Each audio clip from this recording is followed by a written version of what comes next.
Queen Elizabeth II has been alive for more than 95 years, and she's held the crown for more than half of that, making her the longest reigning monarch in the history of the world.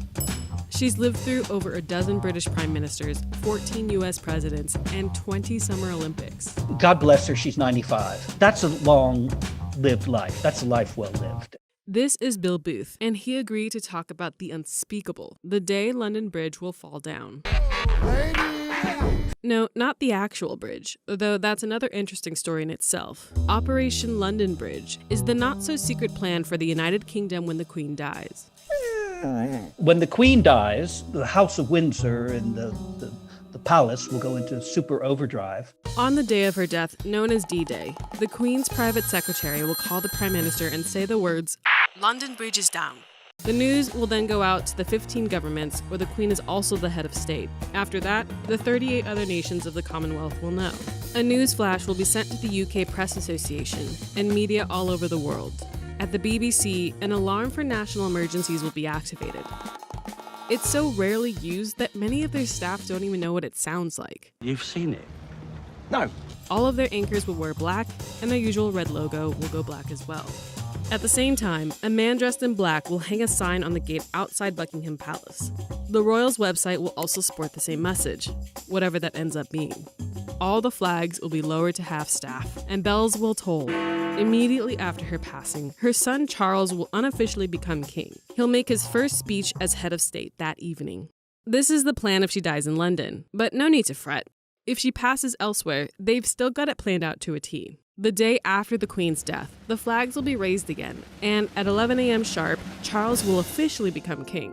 He may or may not choose to stick with the name Charles, and his wife Camilla will become queen per Elizabeth's request. He will then tour the UK to Edinburgh, Belfast, and Cardiff to attend services honoring his mother.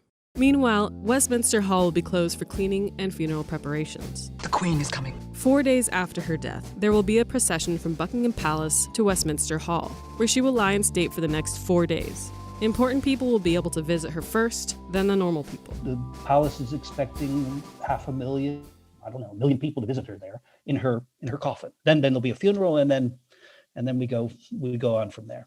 The 9th day is funeral day.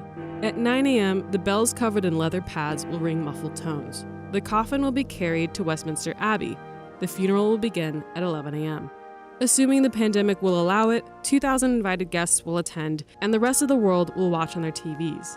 Everything will be shown except for the royals' faces during prayer. After the funeral, the Queen will go to Windsor Castle, where she will be buried next to her husband, Prince Philip, and her father, King George VI. God save the Queen. I don't think they'll be sobbing on the streets for the death of the Queen. I think that the tears will be shed and people will feel a moment and a passing, but I don't think they'll be gut punched.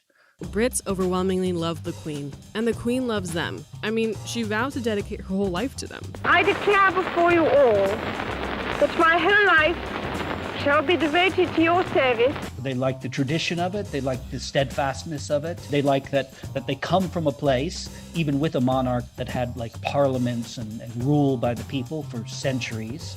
They like their history, and she is the living link to history.